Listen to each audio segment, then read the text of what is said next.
Le tintement des flûtes de champagne dans le restaurant le plus exclusif de Paris, la Cage Dorée, était la bande sonore d'un mensonge. Au centre de tout cela se trouvait Étienne Chevalier, un homme avec une fortune de 10 milliards d'euros et un cœur enfermé dans la glace. Il célébrait ses fiançailles avec une femme qu'il n'aimait pas, scellant un accord qui fusionnerait deux empires industriels. Mais alors une serveuse, une femme qu'il n'avait jamais vue auparavant, avec des yeux fatigués qui en voyaient trop, fit quelque chose d'incroyablement courageux.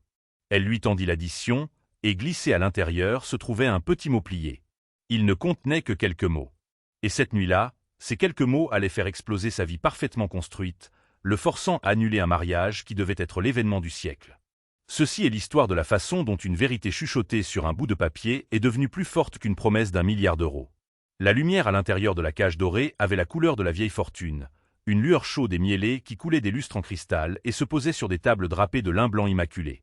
C'était une lumière conçue pour flatter, pour lisser les imperfections et pour donner au plat incroyablement cher l'apparence d'œuvre d'art. Pour Étienne Chevalier, cela ressemblait moins à une lueur flatteuse qu'à la lumière stérile et impitoyable d'une salle d'opération où sa propre vie était disséquée. Il était assis en face de Victoire Lambert, la femme qui, dans 7 jours, deviendrait son épouse. Pour le reste du monde, elle était parfaite. Ses cheveux étaient une cascade de blonds filés par le coiffeur le plus recherché de la ville. Sa robe, un éclat de soie cramoisie qui coûtait plus que le salaire annuel de l'homme qui leur versait le champagne. Et son sourire était une chose brillante et pratiquée. Elle était la fille de Richard Lambert, PDG des Industries Lambert, un titan rival dans le monde de la logistique mondiale. Leur mariage n'était pas une union, c'était une acquisition, une fusion de lignées et de portefeuilles d'actions discutées dans les salles de conseil bien avant d'être murmurées lors de dîners aux chandelles. « N'est-ce pas divin, mon chéri ?» dit Victoire, sa voix un ronronnement doux et cultivé. Elle leva sa flûte de cristal, les bulles captant la lumière. « À nous, à l'avenir. » Étienne leva son verre, le cristal froid contre sa peau. « À l'avenir, » répéta-t-il, les mots ayant un goût de cendre dans sa bouche.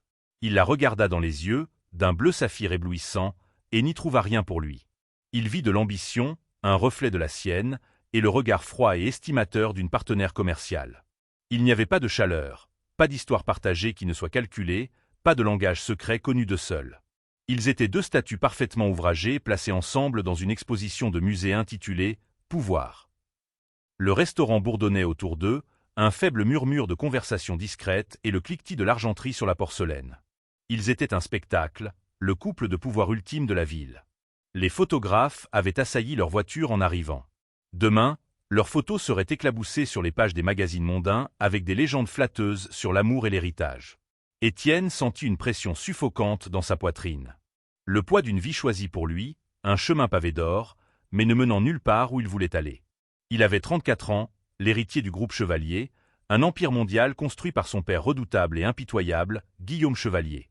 Depuis son enfance, sa vie avait été une série de mouvements stratégiques. Les bonnes écoles, les bons stages, les bons amis, et maintenant la bonne épouse. Il avait si bien joué le jeu qu'il en avait oublié qu'il était en train de jouer. C'est alors qu'il la vit. Elle se déplaçait entre les tables avec une grâce tranquille qui était entièrement déplacée dans l'étalage ostentatoire de richesse de la pièce. Son uniforme, une simple robe noire avec un tablier blanc impeccable, était banal. Pourtant, elle le portait avec une sorte de dignité lasse. Ses cheveux sombres étaient tirés en une simple queue de cheval, et son visage, pâle sous la lumière dorée du restaurant, était dépourvu de maquillage. Elle n'était pas conventionnellement belle, comme l'était Victoire. Mais ses yeux, ils étaient profonds et intelligents, et pendant un instant fugace, alors qu'elle posait une corbeille à pain sur une table voisine, ils se tournèrent vers lui. Dans ce bref regard, il ressentit un sentiment troublant d'être vraiment vu. Pas comme Étienne Chevalier, le milliardaire, mais comme un homme piégé dans une cage dorée. Leur serveur attitré, un homme guindé nommé Jean-Pierre, fut soudainement appelé par le maître d'hôtel. Un instant plus tard, la serveuse tranquille s'approcha de leur table pour prendre le relais. « Bonsoir », dit-elle, sa voix douce mais claire, tenant un carnet. « Je m'appelle Chloé. Puis-je prendre votre commande, ou souhaitez-vous un moment de plus ?»« Nous sommes prêts », annonça Victoire, sans même lever les yeux du menu. Elle énuméra ses choix, la bisque de homard, les coquilles Saint-Jacques poêlées, le risotto à la truffe, avec un air d'arrogance blasée. Chloé nota tout, son expression neutre. Puis elle se tourna vers Étienne. « Et pour vous, monsieur ?» Il n'avait même pas regardé le menu. Son esprit était à des millions de kilomètres, perdu dans un brouillard de regrets et d'obligations. « Je prendrai la même chose qu'elle », parvint-il à dire, rencontrant enfin à nouveau son regard. Ses yeux retinrent les siens une seconde de plus que nécessaire. Il n'y avait aucune flirtation, aucune reconnaissance obséquieuse. C'était autre chose, quelque chose qui s'apparentait à de l'empathie. C'était troublant. C'était humain. Tout au long du repas, Chloé fut le modèle de l'efficacité. Elle remplit leur verre d'eau, débarrassa leurs assiettes et se déplaça avec une économie de mouvements silencieuse. Elle était invisible comme on l'avait formée à l'être. Pourtant, Étienne surprit ses yeux dérivant vers elle encore et encore. Il l'observa interagir avec d'autres tables, un bref sourire sincère pour un couple âgé célébrant leur anniversaire, une explication patiente d'un plat à un touriste confus. Il vit les légères lignes de fatigue autour de ses yeux, la tension subtile dans ses épaules. Elle travaillait dur, non pour la gloire ou la reconnaissance, mais simplement pour passer la nuit. La conversation du dîner était une affaire stérile. Victoire parla d'arrangements floraux et de plans de table, des photographes à engager et des personnalités politiques à inviter. C'était la logistique d'un dîner d'État, pas la planification joyeuse d'un mariage. Les Lambert seront à la table d'honneur, bien sûr, dit Victoire en tapotant la nappe avec un ongle parfaitement manucuré. Et votre père sera là. Nous devons nous assurer que le sénateur Thompson soit assis avec lui. Ils ont des affaires à discuter. Bien sûr, dit Étienne, sa voix plate. Des affaires. C'était toujours des affaires. Alors que les assiettes à dessert étaient débarrassées, Chloé revint à la table. Y aura-t-il autre chose pour vous ce soir? Juste l'addition, dit Victoire, sortant déjà son téléphone pour faire défiler son fil de médias sociaux. Un petit sourire triomphant sur son visage alors qu'elle regardait les photos de leur soirée de fiançailles. Chloé hocha la tête et se retira. Étienne la regarda partir, une étrange impulsion montant en lui. C'était sa vie, scellée et livrée. Un mariage sans amour, un avenir de réunions de conseils et de galas mondains, une mort lente et suffocante de l'esprit. Il se tenait au bord d'une falaise, sur le point de faire un dernier pas irréversible. Quand Chloé revint, elle plaça discrètement le porte-addition en cuir noir sur la table à côté de lui. Ce faisant, ses doigts effleurèrent les siens pendant une fraction de seconde. Une secousse comme de l'électricité statique passa entre eux. Ses yeux rencontrèrent les siens une dernière fois. C'était un regard de profonde compréhension tacite. Puis elle se tourna et s'éloigna. Étienne ouvrit le porte-addition. Sa carte de crédit noire était déjà à l'intérieur, prête à être remise. Mais sous la facture exorbitante, il y avait autre chose. Un petit carré de papier arraché de son carnet, soigneusement plié en deux. Son cœur martela contre ses côtes. C'était une violation de toutes les règles, un pari qui pourrait lui coûter cher. Sa première réaction fut l'agacement. La seconde fut une vague de curiosité incontrôlable. Avec sa main protégeant son mouvement de Victoire, qui était maintenant en train de texter furieusement, il ramassa le petit mot. Il le déplia. L'écriture était soignée, précise. Ce n'était pas un numéro de téléphone. Ce n'était pas un appel désespéré. C'était juste quelques mots simples, une citation suivie d'une question. Le cosmos est en nous. Nous sommes faits de poussière d'étoiles. Est-ce celui que vous vouliez être? L'air quitta ses poumons. Le bourdonnement du restaurant s'estompa en un rugissement lointain. Ce n'était pas n'importe quelle citation. C'était de Carl Sagan. Les mots venaient de Cosmos, un livre qui avait été sa Bible dans une vie qu'il avait depuis longtemps enterrée. Une vie avant le groupe Chevalier, avant le poids écrasant des attentes de son père, quand il avait rêvé d'être astronome, d'étudier les mystères silencieux et magnifiques de l'univers. C'était une citation qu'il avait utilisée dans sa lettre de motivation pour l'université, une lettre à laquelle il n'avait pas pensé depuis plus d'une décennie. Comment pouvait-elle savoir cela? Il leva les yeux, la cherchant, mais elle était partie. Évanouie dans le mécanisme d'horlogerie du restaurant. Il resta là, fixant les mots sur le papier, un message d'un fantôme, une question qui transperçait des années de déni et exigeait une réponse. Est-ce celui que vous vouliez être? Non. La réponse était un cri silencieux dans son esprit. Non, ce n'était pas le cas. Le mot était une chose minuscule, insignifiante, un bout de papier destiné à la poubelle. Mais dans la main d'Étienne, il semblait aussi lourd qu'une pierre, un poids de rêves oubliés et de vies non vécues. Victoire était toujours absorbée par son téléphone, à des lieues de là, en train de soigner le récit public de leur romance parfaite. Elle n'avait pas remarqué sa brusque inspiration, la soudaine raideur de sa posture, ni la façon dont son regard parcourait le restaurant, à la recherche de la femme qui venait de lancer une grenade au centre de son monde soigneusement construit. Chloé Rousseau sentit le tremblement de ses propres actions jusqu'à la chaleur chaotique de la cuisine. Son cœur était un tambour frénétique contre ses côtes. Elle empilait les assiettes sales avec des mains tremblantes, le choc de la porcelaine anormalement fort à ses oreilles. Que avait-elle fait? Elle était une serveuse, un fantôme dans la machine de la vie nocturne parisienne. Son travail consistait à être discrète, à anticiper les besoins sans être remarquée, à être oubliable. Donner un mot à un client, surtout un client aussi en vue qu'Étienne Chevalier, était un acte de suicide professionnel. Jean-Pierre la renverrait sur le champ s'il l'apprenait. Sa directrice, une femme sévère nommée Madame Dubois, s'assurerait qu'elle soit sur la liste noire de tous les établissements gastronomiques de la capitale. Mais elle n'avait pas pu s'en empêcher. Dès l'instant où il était entré, elle l'avait vu. Elle était une fine observatrice des gens, une compétence affinée par des années à les regarder depuis la périphérie. Elle voyait le masque qu'il portait, la façade impassible et puissante d'un roi de l'industrie. Mais en dessous, elle voyait le scintillement de quelque chose d'autre. Dans les brefs moments où il pensait que personne ne regardait, quand sa fiancée regardait ailleurs, son masque glissait. Une profonde lassitude s'installait sur ses traits, une tristesse profonde et résonnante dans ses yeux. C'était un regard qu'elle connaissait bien. C'était le regard d'un prisonnier. Elle n'avait pas prémédité son geste. La citation lui était simplement venue à l'esprit. Quelques années auparavant, dans une autre vie, elle avait été étudiante en histoire de l'art à la Sorbonne, passant ses nuits à la bibliothèque, dévorant des livres non seulement sur l'art, mais aussi sur la philosophie, la science et l'histoire. Elle était tombée sur un ancien portrait de magazine d'Étienne Chevalier datant d'avant qu'il ne reprenne l'entreprise familiale. C'était un court article axé sur l'héritier présomptif, mais il mentionnait sa passion surprenante pour l'astrophysique à l'université et citait une ligne de sa lettre de motivation. « Le cosmos est en nous.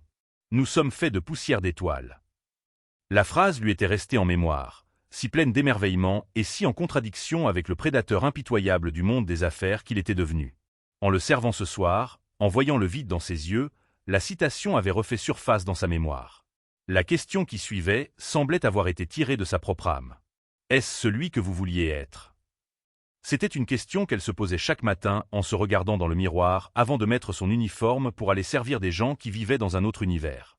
Agir sur cette impulsion était imprudent, un pari fou et insensé. Mais le regard dans ses yeux l'avait contrainte. C'était un appel silencieux auquel elle se sentait obligée de répondre. De retour à la table, Étienne plia soigneusement le mot et le glissa dans sa poche. Il plaça sa carte de crédit dans le porte-addition et attira l'attention de Jean-Pierre, qui se précipita pour traiter le paiement. « Tout était à votre satisfaction, monsieur Chevalier ?» demanda Jean-Pierre, son ton obséquieux. « Parfait, » dit Étienne, sa voix un grognement sourd. Victoire leva enfin les yeux de son téléphone. « Prêt, mon chéri ?» demanda-t-elle, inconsciente de tout. « Dans un instant. » Quand Jean-Pierre revint, Étienne signa le reçu. Sur la ligne du pourboire, où il laisserait normalement un généreux mais standard 25%, il fit une pause. Il pensa au risque que Chloé avait pris. Il pensa à la question qui lui brûlait maintenant la conscience. Il écrivit un chiffre qui fit légèrement trembler sa main. 10 000 €. C'était un message silencieux et désespéré. « Je vous ai entendu. » C'était aussi une forme de pénitence, un acompte sur une dette qu'il commençait à peine à comprendre qu'il devait à lui-même. Il se leva, sa chaise raclant doucement contre le sol poli. Il posa une main fraîche et formelle sur le dos de Victoire. « Allons-y. » En sortant, passant devant le poste du maître d'hôtel, Étienne balaya le restaurant du regard une dernière fois. Il vit Chloé sortir de la cuisine, le visage pâle. Leurs yeux se croisèrent à travers la vaste salle. Il lui fit le plus léger, presque imperceptible, signe de tête. Un courant de communication silencieuse passa entre eux, de reconnaissance, de gratitude, de conspiration partagée. L'expression de Chloé ne changea pas, mais il vit la lueur de compréhension dans ses yeux avant qu'elle ne se détourne, son masque professionnel se remettant en place. Quelques minutes plus tard, Chloé débarrassait sa table. Elle ramassa le porte-addition pour le porter à la comptabilité. Son cœur se serra alors qu'elle se préparait à la découverte inévitable de sa transgression. Elle l'ouvrit pour récupérer le reçu de carte de crédit signée. Ses yeux tombèrent sur le total, puis sur le pourboire. 10 000 €. 10 000 €. Elle fixa le nombre, son esprit refusant de le traiter. Ce devait être une erreur. Une virgule mal placée. Une blague. Mais l'écriture était claire. La signature, définitive. 10 000 €. C'était plus d'argent qu'elle ne gagnait en 3 mois de double service épuisant. C'était assez pour couvrir 2 mois de loyer et le reste à charge pour la prochaine série de traitements de son fils Léo. Une vague de vertige la submergea. Ce n'était pas seulement l'argent, c'était ce que l'argent signifiait. Ce n'était pas un pourboire, c'était une réponse. Non seulement il avait lu le mot, mais il l'avait compris à un niveau qui défiait la logique. L'énormité du montant était un cri dans une pièce où il n'avait pu échanger que des chuchotements. Elle serra le reçu contre sa poitrine, un mélange de terreur et d'un étrange espoir naissant inondant ses veines. Elle avait jeté un caillou dans un vaste océan sombre, et d'une manière ou d'une autre, il venait de provoquer un raz-de-marée. Elle ne savait pas ce qui se passerait ensuite, mais elle savait avec une certitude absolue que plus rien ne serait jamais comme avant. La montée en ascenseur jusqu'aux pentouses d'Étienne était une ascension verticale silencieuse dans une atmosphère raréfiée de richesse et de mécontentement. L'appartement, un duplex tentaculaire avec vue sur la Seine, était un chef-d'œuvre de design minimaliste, tout en verre, chrome et marbre blanc froid. C'était moins un foyer qu'une galerie organisée pour projeter une image de succès intouchable. Ce soir, il ressemblait à un mausolée. Victoire entra dans le salon, jetant son manteau sur un canapé blanc stérile. « Je vais appeler mère », annonça-t-elle, sa voix résonnant dans l'espace caverneux. Elle voudra connaître tous les détails sur l'accord mets et vin.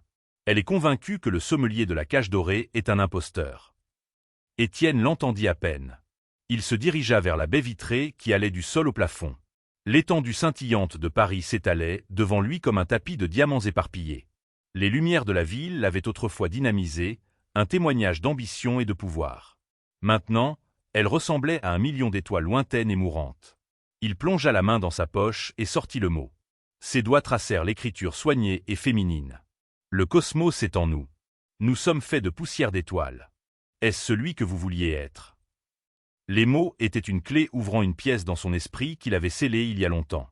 Il eut soudain 20 ans à nouveau, allongé sur une couverture dans un champ en Normandie, frissonnant contre le froid de l'automne. Il n'était pas encore l'héritier du groupe Chevalier. Il était juste un étudiant, un jeune homme enivré par l'immensité de l'univers. Il se souvint du frisson d'identifier une nébuleuse à travers la lentille de son premier vrai télescope, du sentiment de connexion profonde avec quelque chose d'ancien et d'immense. Il se souvint de la passion dans sa voix alors qu'il expliquait le cycle de vie d'une étoile à une fille dont il ne se souvenait plus du nom. Comment il avait cité Sagan avec la ferveur non ironique de la jeunesse. Ce garçon avait cru en l'émerveillement. Il avait cru en un destin écrit dans les étoiles, pas dans les téléscripteurs boursiers et les rapports trimestriels. Où était passé ce garçon? Il avait été enseveli couche par couche sous les sédiments des attentes de son père. Guillaume Chevalier était un homme qui mesurait le monde en profit et perte. Il voyait l'intérêt de son fils pour l'astronomie comme une distraction frivole et embarrassante. Les étoiles ne signent pas de chèque, Étienne, avait-il un jour beuglé. Le groupe Chevalier est à constellation. C'est la seule qui compte. Étienne avait finalement acquiescé, troquant son télescope contre un terminal Bloomberg, ses cartes du ciel contre des graphiques boursiers. Il était devenu le fils que son père voulait, le PDG dont l'entreprise avait besoin, et il s'était perdu dans le processus. « Étienne, m'écoutes-tu au moins ?» La voix aiguë de Victoire traversa sa rêverie. Elle se tenait près du bar, un téléphone pressé contre son oreille, son autre main sur sa hanche, son visage un masque d'irritation. « Mère veut savoir si nous avons finalisé la liste des invités pour le dîner de répétition. »« Je me fiche de la liste des invités, Victoire, » dit-il, sa voix calme mais lourde. Elle termina brusquement l'appel. « Qu'est-ce qui ne va pas avec toi ce soir? Tu es à des millions de kilomètres depuis que nous nous sommes assis. L'accord avec le consortium japonais n'était pas à ton goût? Père a dit quelque chose. » Son esprit se tourna immédiatement vers les affaires. La seule langue qu'elle parlait vraiment. Ça n'a rien à voir avec les affaires. Il se détourna de la fenêtre pour lui faire face. Ça a à voir avec nous. Victoire ricana, un son cassant et laid. Nous sommes parfaits. La presse nous adore. Nos familles sont ravies. Nos fiançailles ont déjà fait grimper le cours des actions de nos deux entreprises de 4%. Que pourrais-tu vouloir de plus? Je veux quelque chose de vrai, dit-il, les mots semblant étrangers sur sa langue. La déclaration resta en suspens dans l'air entre eux, incompréhensible pour elle. Vrai? Répéta-t-elle, sa voix dégoulinant de mépris. Nous avons un mariage à 5 millions d'euros prévu au Plaza Athénée. Nous avons un contrat de mariage qui est une œuvre d'art. C'est aussi réel que possible dans notre monde, Étienne. Où as-tu oublié? La dispute s'envenima rapidement. La façade soigneusement construite de leur relation s'effritant pour révéler le cadre froid et transactionnel en dessous. Ces mots ne parlaient pas d'amour ou de trahison. Ils parlaient d'actifs, d'apparence et de l'inconvénient catastrophique que son humeur causait à son ascension méticuleusement planifiée dans la dynastie Chevalier. « N'ose pas faire ça, Étienne, » l'avertit-elle, sa voix basse et dangereuse. « N'ose pas devenir sentimentale une semaine avant notre mariage. Ma mère est venue de New York. Les invitations ont été gravées. Tu ne m'embarrasseras pas. Il ne répondit pas. Il passa devant elle et descendit un long couloir blanc jusqu'à une partie du penthouse qui n'était jamais utilisée. Il ouvrit la porte d'un grand placard de rangement, l'air à l'intérieur rassis et oublié. Repoussé au fond sous une housse de protection, se trouvait un grand objet en laiton et en acajou. Son vieux télescope, un Orion SkyQuest, une relique de ses années universitaires qui avait survécu à une douzaine de déménagements. Un témoin silencieux de l'homme qu'il était autrefois. Il le sortit, l'appareil lourd, une intrusion étrange et magnifique dans la modernité stérile de l'appartement. Il le fit rouler jusqu'à la grande terrasse attenante au salon. La pollution lumineuse de la ville était terrible, effaçant toutes les étoiles sauf les plus brillantes, mais il s'en moquait. Il orienta la lentille vers le haut, vers le faible point de lumière qui était Jupiter.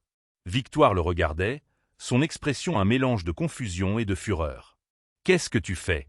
As-tu perdu la tête ?» Il l'ignora, regardant dans l'oculaire. L'image était floue au début, puis il ajusta la mise au point et la planète apparut, une orbe pâle et striée avec ses minuscules lunes galiléennes. Une vague de quelque chose de puissant et de douloureux le submergea. Une nostalgie si vive qu'elle ressemblait à un deuil. Le deuil du garçon qui avait rêvé des étoiles, maintenant piégé au sol. La question de Chloé résonnait dans l'espace silencieux entre la ville et le ciel. Est-ce celui que vous vouliez être? Il se redressa, sa décision se durcissant en quelque chose de solide et de réel à l'intérieur de lui. Il regarda Victoire, la colère froide dans ses yeux, et il sut que c'était fini. Il regarda la ville scintillante sans fin, un royaume qu'il était censé gouverner, et ne ressentit rien. Puis il releva les yeux vers le ciel, vers le seul point de lumière dans son télescope, et il sentit une lueur de quelque chose qu'il n'avait pas ressenti depuis des années. L'espoir. Il sortit son téléphone. Victoire regarda, un air suffisant revenant sur son visage, supposant qu'il appelait son père pour être ramené à la raison. Mais il n'appela pas Guillaume Chevalier. Il fit défiler ses contacts jusqu'à un nom qu'il n'avait pas utilisé depuis plus d'un an. Il appuya sur le bouton d'appel. Ça sonna 2 fois. « Perrin », répondit une voix rauque. « Michel », dit Étienne, sa voix stable et claire. « J'ai un travail pour vous. J'ai besoin que vous trouviez quelqu'un, une serveuse. Son nom est Chloé. » Michel Perrin était un fantôme dans une ville de plus de 2 millions d'habitants. Son don était de se déplacer sans être vu, d'écouter sans être entendu et de trouver les fils d'une vie que les gens pensaient soigneusement cachée. Il était détective privé, mais ce titre était une pâle description de ses capacités. Il était un pourvoyeur de secrets, un bibliothécaire silencieux des vérités cachées de la ville. Quand Étienne Chevalier appelait, c'était toujours pour une affaire de la plus haute sensibilité. Trouver Chloé Rousseau était, pour un homme des compétences de Michel, un jeu d'enfant. Une serveuse à la cage dorée qui travaillait le mardi soir. Il avait son nom complet, son adresse et son numéro de sécurité sociale avant que le soleil ne se lève sur la scène. Mais Étienne ne lui avait pas seulement demandé de la trouver. Il lui avait demandé de la comprendre. « Je veux tout savoir », avait dit Étienne. « Mais soyez discret, Michel. Totalement discret. Il ne s'agit pas d'un moyen de pression. Il s'agit de contexte. » Michel Perrin ne s'occupait pas de contexte. Il s'occupait de faits. Mais il fit ce que son client lui demandait. Il commença à brosser un portrait de Chloé Rousseau, et l'image qui en émergea fut celle d'une lutte silencieuse et d'une résilience féroce. Chloé vivait dans un petit appartement au 3e étage sans ascenseur à Belleville, un monde à part du Penthouse d'Étienne sur l'avenue Montaigne. Elle cumulait 2 emplois, son poste principal à la Cage Dorée, un travail épuisant 5 soirs par semaine, et un service de brunch le week-end dans un petit café de son quartier appelé Le Grain Quotidien. Elle avait 32 ans, n'était pas mariée et était mère célibataire. Son fils, Léo, avait 7 ans. Les recherches de Michel révélèrent le cœur de la lutte de Chloé. Léo avait été diagnostiqué 2 ans plus tôt avec une maladie auto-immune rare. La maladie était gérable avec un traitement spécialisé constant à l'hôpital Necker-Enfants Malades, mais les traitements étaient astronomiquement chers. Son assurance, un plan précaire du groupe de restauration, ne couvrait qu'une fraction du coût. Le reste, elle le payait de sa poche, une dette écrasante et implacable qui la maintenait perpétuellement au bord de la ruine financière. Michel l'observa un matin depuis sa voiture garée de l'autre côté de la rue. Il la vit accompagner Léo à l'école, sa main tenant fermement la sienne. Il vit l'affection facile entre eux. La façon dont elle s'agenouilla pour ajuster son sac à dos, son visage s'adoucissant d'un amour si puissant qu'il était presque visible. Elle n'était pas seulement une serveuse en difficulté. Elle était une guerrière menant une bataille quotidienne silencieuse pour son fils. Il apprit également qu'elle était une ancienne étudiante de la Sorbonne, en histoire de l'art avec une moyenne presque parfaite, qui avait été forcée d'abandonner ses études en dernière année lorsque Léo était tombé malade pour la première fois. Sa vie était une collection de rêves différés, tous sacrifiés sur l'autel du bien-être de son fils. L'information était poignante, un conte classique d'épreuves qui susciterait la sympathie même dans les cœurs les plus froids. Mais Michel Perrin avait un sixième sens pour les connexions, pour les lignes invisibles qui reliaient les gens à travers la ville. Il continua à creuser, remontant plus loin dans l'histoire familiale de Chloé. Sa mère était décédée quand elle était adolescente. Son père, Robert Rousseau, était décédé 5 ans plus tôt d'une crise cardiaque soudaine. Il avait été artiste, peintre. Il n'avait jamais réussi au sens traditionnel du terme. Son travail était jugé trop abstrait, trop mélancolique pour les galeries commerciales de l'époque. Il était mort avec un atelier rempli de toiles invendues et une montagne de dettes. C'était une impasse. Une autre histoire triste. Mais Michel était méticuleux. Il effectua une vérification financière approfondie sur Robert Rousseau. Et c'est là qu'il le trouva. Un seul point de données anormal datant de 15 ans plus tôt, une subvention. C'était pour un montant modeste, 25 000 €. Mais pour un artiste en difficulté comme Robert, cela aurait été une bouée de sauvetage. La subvention avait été accordée par une petite fondation artistique privée, si obscure qu'elle avait à peine une empreinte numérique. La Fondation Éléonore. Le nom lui dit quelque chose. Michel fit une recherche croisée. La Fondation Éléonore avait été fondée en 1995 par Éléonore Chevalier, la défunte mère d'Étienne. Éléonore avait été l'opposé de son mari, Guillaume. Là où il était froid, pragmatique et obsédé par le commerce, elle avait été une mécène passionnée et intensément privée des arts. Elle avait utilisé une partie de son héritage personnel pour créer la Fondation, finançant secrètement des dizaines d'artistes, d'écrivains et de musiciens en difficulté dont elle admirait le travail. Elle était décédée quand Étienne était à l'université, et bien qu'Étienne soit techniquement au conseil d'administration de la Fondation, il y avait prêté peu d'attention, laissant sa gestion au vieil conseiller financier de sa mère. Il avait presque oublié son existence. C'était la connexion. C'était le contexte qu'Étienne avait demandé. Un fil invisible s'étendant sur 15 ans, de la mère d'Étienne au père de Chloé. Un acte de mécénat silencieux d'un monde qui en avait brièvement touché un autre. Un acte de gentillesse dont ni Chloé ni Étienne ne savaient même qu'il avait relié leur famille bien avant qu'ils ne se rencontrent.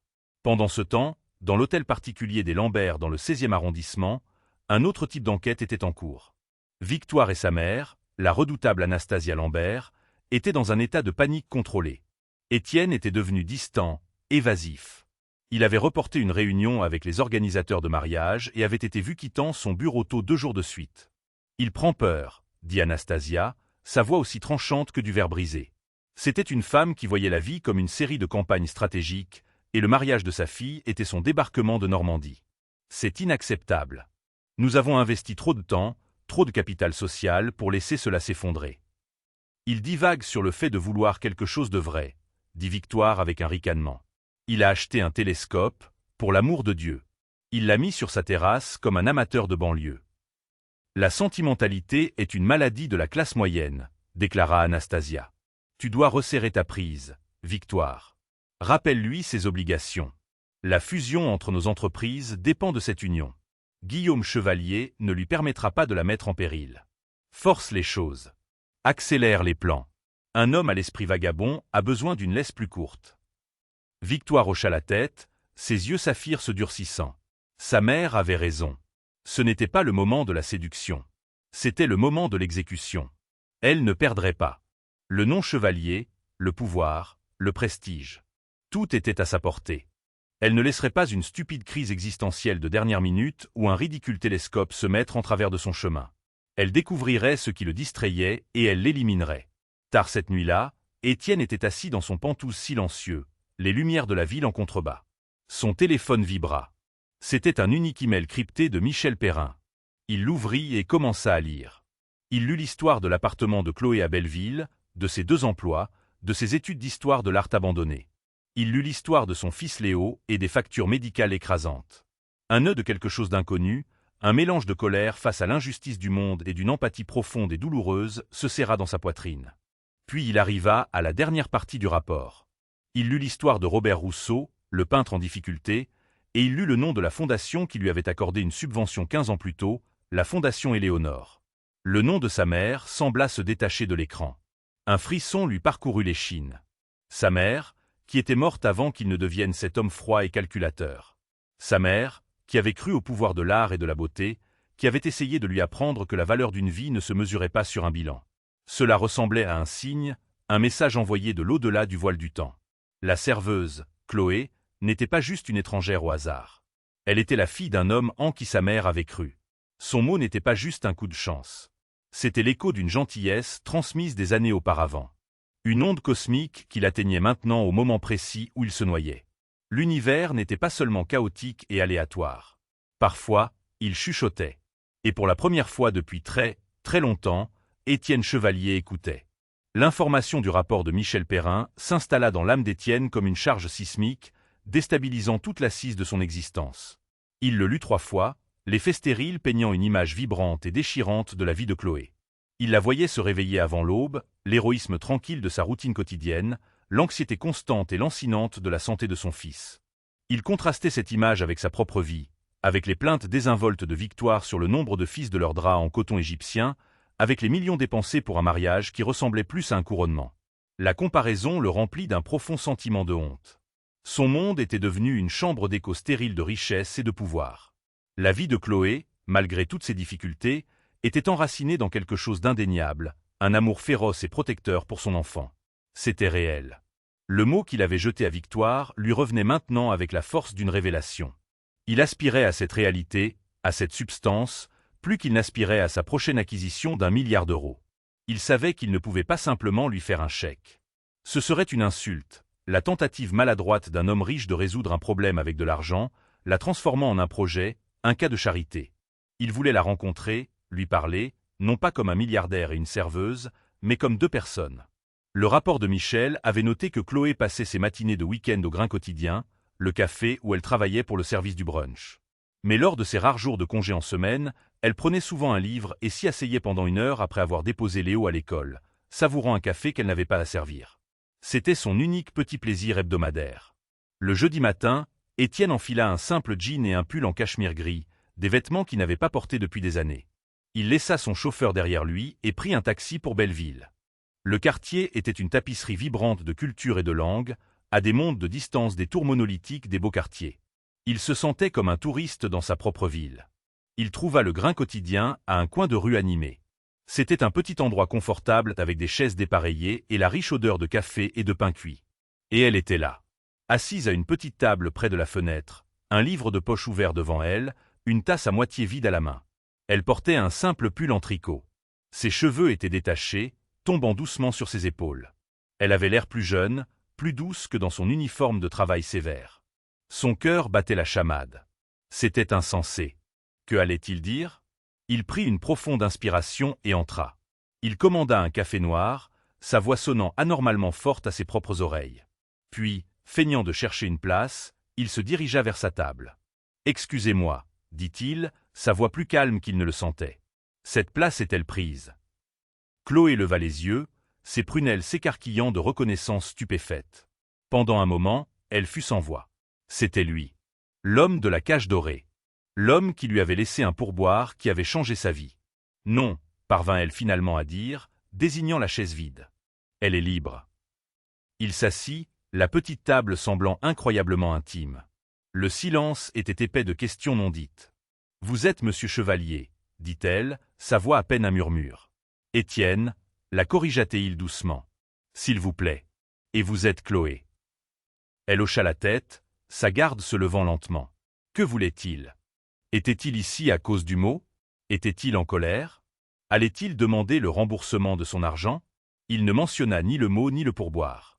Au lieu de cela, il désigna son livre. « Que lisez-vous » Elle baissa les yeux, soulagée par la question simple et normale. « C'est un recueil d'essais sur les maîtres hollandais, pour un ancien cours que j'ai suivi. »« Vermeer, » dit Étienne, un sourire sincère touchant ses lèvres pour la première fois. « Ma mère adorait Vermeer, la façon dont il peignait la lumière. » Et juste comme ça, la tension se relâcha. Ils commencèrent à parler, non pas d'argent ou de restaurant, mais d'art, de la beauté tranquille d'une peinture de Vermeer, de la façon dont la lumière pouvait raconter une histoire. Il parla de sa passion longtemps endormie pour les étoiles. Et elle parla de son rêve abandonné d'être conservatrice de musée. Pendant 1 heure, ils ne furent pas un milliardaire et une serveuse. Ils étaient juste deux personnes découvrant une connexion surprenante et sans effort, un langage partagé de passions oubliées. Chloé se surprit à se détendre, intriguée par cet homme qui ne ressemblait en rien à la figure froide et imposante qu'elle avait servie. Il était réfléchi, un peu triste, et possédait une profondeur surprenante à laquelle elle ne s'était pas attendue. Ce qu'aucun d'eux ne savait, c'est qu'ils étaient observés. Victoire, alimentée par les avertissements d'Anastasia, n'était pas restée inactive. Elle avait engagé son propre enquêteur, un ancien flic véreux sans aucune de la finesse de Michel Perrin. Il avait suivi le taxi d'Étienne jusqu'à Belleville et était maintenant assis de l'autre côté de la rue, prenant des photos avec un téléobjectif. Ce soir-là, l'orage éclata. Étienne retourna aux Pentouzes pour y trouver Victoire qui l'attendait, le visage pâle de rage. Sur la table basse en verre se trouvait une série de photographies granuleuses. Étienne et Chloé se souriant au-dessus d'une tasse de café. Belleville, Étienne. La voix de Victoire était un sifflement venimeux. Tu annules notre rendez-vous avec le traiteur pour aller prendre un café en secret à Belleville avec une serveuse. Ce n'était pas un rendez-vous, Victoire. Nous ne faisions que parler. Parler ? Hurla-t-elle, son sang-froid soigneusement entretenu se brisant. Complètement.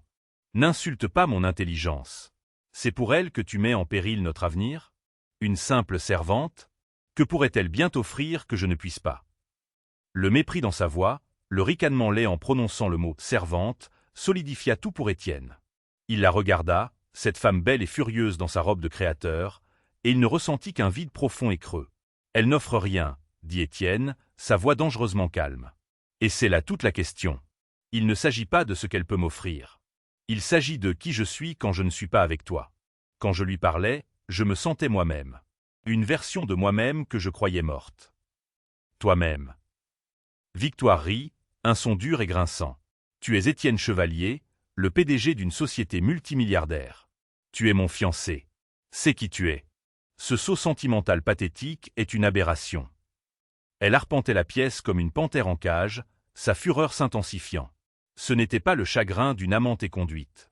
C'était la rage incandescente d'une PDG dont la fusion était en train d'échouer. Je ne serai pas humilié, cracha-t-elle, son doigt pointé en l'air. Tu appelleras cette serveuse et tu mettras fin à cette pathétique flirtation. Tu viendras au gala de charité avec moi demain soir. Tu souriras pour les caméras et nous serons mariés dans 6 jours. Ce n'est pas une négociation. Étienne se tenait très immobile, la regardant. Les derniers vestiges d'obligation, de devoir envers son père, de jouer le jeu, s'évanouirent finalement. Il vit avec une clarté parfaite et douloureuse que toute sa vie avait été une négociation et qu'il avait toujours été du côté des perdants. Non, dit-il, le seul mot tranchant à travers sa tirade. Elle s'arrêta, stupéfaite. Qu'est-ce que tu as dit ? J'ai dit non, répéta-t-il, sa voix gagnant en force. Il n'y aura pas de gala demain soir. Il n'y aura pas de mariage. C'est fini, Victoire. Pendant un instant, elle le fixa, son esprit refusant d'assimiler les mots. Puis son visage se tordit en un masque de pure fureur. Fini ? Tu crois que tu peux simplement tout annuler ? Juste comme ça, après tout ce que nous avons planifié, ma famille, ton père, ils te détruiront. Je te détruirai. Je dirai à tous les journalistes de cette ville que tu m'as quitté pour une serveuse sans le sou.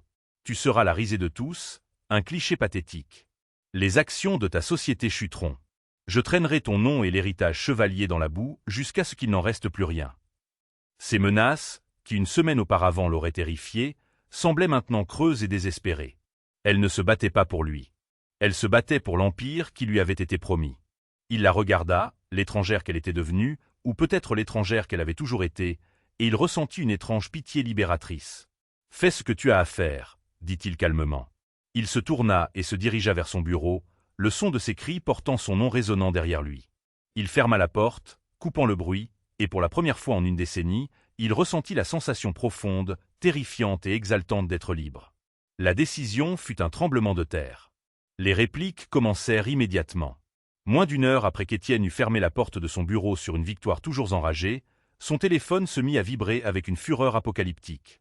Le premier appel venait de son directeur des relations publiques, un homme perpétuellement stressé nommé Gérard, qui semblait être en train de faire une crise cardiaque. « Étienne, que diable se passe-t-il ? Anastasia Lambert vient d'appeler personnellement le chef de la rubrique mondaine du Figaro. Le bruit court. Est-ce vrai ? As-tu annulé le mariage ? C'est vrai, Gérard, dit Étienne, sa voix calme au milieu de la tempête qui se levait. Rédige un communiqué. Fait simple. Pas de blâme, pas d'accusation. En raison de différents personnels irréconciliables, le mariage d'Étienne Chevalier et de Victoire Lambert n'aura pas lieu. Nous demandons le respect de notre vie privée en ce moment. C'est tout. Rien de plus. Mais Étienne, ils ne vont pas jouer selon ces règles. Les Lambert vont te faire passer pour le méchant. Ils vont divulguer l'histoire de la serveuse. Nous devons anticiper. Non, dit Étienne fermement. Nous n'entrerons pas dans ce jeu. Nous garderons la tête haute, même si nous sommes les seuls à le faire. Publie le communiqué. Il raccrocha avant que Gérard ne puisse protester davantage. L'appel suivant, celui qu'il redoutait, provenait d'un numéro qui n'avait pas besoin d'identification de l'appelant. Guillaume Chevalier. Qu'as-tu fait? La voix de son père tonna à travers le téléphone, un son qui avait été capable de faire reculer Étienne depuis son enfance. Il n'y eut pas de salutation, pas de préambule, juste une rage pure et non diluée. J'ai annulé le mariage, père, dit Étienne, se redressant, forçant sa propre voix à rester stable. Tu as quoi? Es-tu fou? Ce n'est pas une romance d'étudiant. C'est une alliance stratégique. La fusion Lambert est l'aboutissement de 5 ans de travail. Tu viens de faire exploser un accord de 100 milliards d'euros parce que tu as eu un moment de... Quoi? D'indigestion. C'était une erreur. Je ne pouvais pas aller jusqu'au bout. Une erreur? Rugit Guillaume. L'erreur, c'est de penser que tu as le droit d'avoir une opinion sur la question. Ton travail était d'épouser cette fille et d'assurer l'avenir de cette entreprise. L'entreprise que ton grand-père a bâtie et que je t'ai confiée. La conversation dégénéra à partir de là, une agression verbale brutale qui mit à nu la pourriture au cœur de leur relation. Pour Guillaume, Étienne n'était pas un fils. C'était un actif, son plus précieux, et il venait de mal fonctionner de façon spectaculaire. À la fin de l'appel, les derniers fils effilochés de leur lien avaient été coupés. « Tu n'es plus mon fils », dit Guillaume, sa voix soudainement froide et mortelle. « Tu es un passif. Répare ça ou tu te retrouveras sans rien. » Il raccrocha. Étienne se tenait dans le silence de son bureau, les menaces résonnant dans la vaste pièce vide. Il aurait dû être terrifié. Il aurait dû être dévasté. Au lieu de cela, une paix étrange et profonde s'installa en lui. Il avait fait face aux 2 choses qu'il craignait le plus, l'humiliation publique et la colère de son père, et il avait survécu. La cage dorée avait été ouverte en grand, et même si le monde extérieur était plein de décombres, il était aussi plein d'air qu'il pouvait enfin respirer. Il avait incendié son ancienne vie. Maintenant, il devait s'assurer que les flammes ne brûlent pas la femme innocente qu'il avait entraînée dans cet enfer. Il pensa à Chloé. Les médias, alimentés par les fuites des Lambert, la trouveraient. Ils s'abattraient sur sa vie comme des vautours, disséquant ses finances, son passé, sa maternité célibataire. Il la peindrait comme une croqueuse de diamants, une briseuse de ménage. Il devait la protéger, mais il ne pouvait pas le faire en se présentant simplement à sa porte. Cela ne ferait que confirmer le récit. Il devait utiliser son pouvoir d'une manière qu'il n'avait jamais utilisée auparavant. Silencieusement et sans en tirer le crédit. Il passa un autre appel, celui-ci au conseiller financier âgé et discret qui gérait encore l'ancienne œuvre de charité de sa mère, la Fondation Éléonore. « Monsieur Albright, dit Étienne, j'ai besoin de votre aide pour une affaire confidentielle. C'est au sujet d'une subvention anonyme. » Il expliqua la situation, non pas les détails personnels, mais les détails pratiques. Il chargea M. Albright de contacter le service de facturation de l'hôpital Necker via la fondation.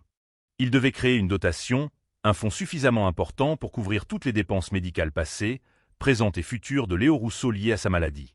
Le don devait être simplement répertorié comme provenant d'un « ami », avec tous les documents juridiques garantissant que l'identité du bienfaiteur resterait scellée en permanence. 2 jours plus tard, la tempête médiatique était à son apogée.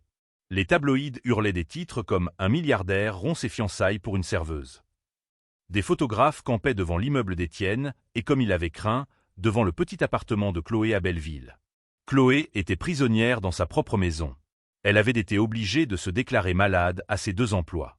Sa directrice à la cage dorée l'avait renvoyée par téléphone avec un venin non dissimulé. Sa photo était partout. Les journalistes lui criaient des questions à travers sa porte fermée. Elle était terrifiée, confuse et complètement dépassée. Elle n'avait ni vu ni parlé à Étienne depuis leur café. Elle n'avait aucune idée de ce qui se passait, seulement que sa note stupide et impulsive avait d'une manière ou d'une autre conduit à ce cauchemar. Puis elle reçut un appel. C'était du bureau de liaison avec les patients de l'hôpital Necker. « Mademoiselle Rousseau, dit une voix aimable, nous vous appelons avec une nouvelle plutôt inhabituelle mais merveilleuse concernant le compte de votre fils, Léo. Le cœur de Chloé se serra. Elle supposa qu'ils appelaient pour exiger le paiement de ses factures en retard. Je suis désolé. Je peux payer un peu la semaine prochaine. Non, mademoiselle Rousseau, vous ne comprenez pas, l'interrompit doucement la femme. Le solde de votre compte a été réglé. Il est à 0.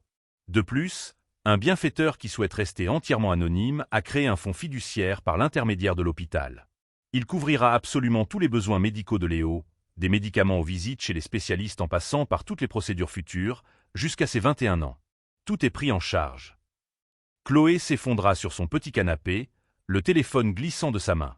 Elle ne pouvait pas traiter les mots. C'était impossible. Un miracle. Des larmes coulèrent sur son visage. Des larmes de choc, d'incrédulité, puis de soulagement immense, qui secouaient l'âme. La montagne de dettes, le poids constant et écrasant de la peur qui avait été son compagnon pendant des années, avait disparu. Elle n'avait aucune idée de qui était derrière tout ça. Sa première pensée fut pour Étienne, mais cela semblait trop fantastique. Pourquoi ferait-il ça? Au milieu du chaos de sa propre vie qui implosait, pourquoi penserait-il à elle et à son fils? Elle resta assise là pendant un long moment, les cris des journalistes à l'extérieur s'estompant en un bruit lointain et insignifiant. Quelqu'un, un parfait inconnu, lui avait donné, ainsi qu'à son fils, le cadeau d'un avenir. La tempête faisait toujours rage devant sa fenêtre. Mais pour la première fois depuis très longtemps, dans le cœur de Chloé, il y avait la paix. Des semaines plus tard, la tempête médiatique était passée. Étienne, ayant démissionné de son poste de PDG du groupe Chevalier, trouva un but tranquille en revitalisant la fondation de sa défunte mère et en redécouvrant sa passion pour l'astronomie. Le chaos qu'il avait déclenché s'était apaisé, et il avait enfin trouvé la paix. Chloé, elle aussi, avait trouvé un nouveau départ. Libérée du poids écrasant de la dette médicale grâce aux dons anonymes, elle s'était réinscrite à la Sorbonne pour terminer ses études. Son fils Léo, s'épanouissant à ses côtés. Étienne la retrouva finalement dans un petit parc à Belleville. Alors qu'il regardait Léo jouer, la question de Chloé fut douce mais directe. « C'était vous, n'est-ce pas? L'hôpital. » Il hocha la tête. « Oui. » Mais il expliqua que ce n'était pas juste un caprice. Il lui parla de la connexion qu'il avait découverte. Comment la fondation de sa mère avait accordé une petite subvention qui avait changé la vie de son père artiste 15 ans plus tôt. Leur vie ne s'était pas simplement croisée au hasard. Elles étaient les échos d'une histoire cachée et partagée. La révélation transforma la dynamique de la charité en celle du destin. Comprenant qu'elle avait besoin d'un partenaire, pas d'un sauveur, Étienne n'offrit pas de richesse. Il offrit une expérience partagée. « J'ai ce télescope, » dit-il doucement. « Je pensais à une visite à l'Observatoire de Paris. J'aimerais montrer à Léo les anneaux de Saturne. » Chloé regarda son fils heureux et en bonne santé, puis revint à l'homme qui avait tout changé. Elle lui offrit un sourire sincère et éclatant. « Je pense que Léo aimerait beaucoup ça. » Ce n'était pas une fin de conte de fées, mais un début réel et plein d'espoir. La formation d'une nouvelle constellation. Cette unique note manuscrite n'avait pas seulement arrêté un mariage. Elle avait réécrit 2 destins. Elle prouvait que la voix la plus silencieuse peut créer l'explosion la plus forte et que la vraie richesse ne se mesure pas à votre compte en banque, mais au courage de se demander si la vie que vous menez est vraiment la vôtre. L'histoire d'Étienne et Chloé nous rappelle qu'il n'est jamais trop tard pour lever les yeux vers les étoiles et choisir un chemin différent, pour trouver une connexion authentique dans les endroits les plus inattendus.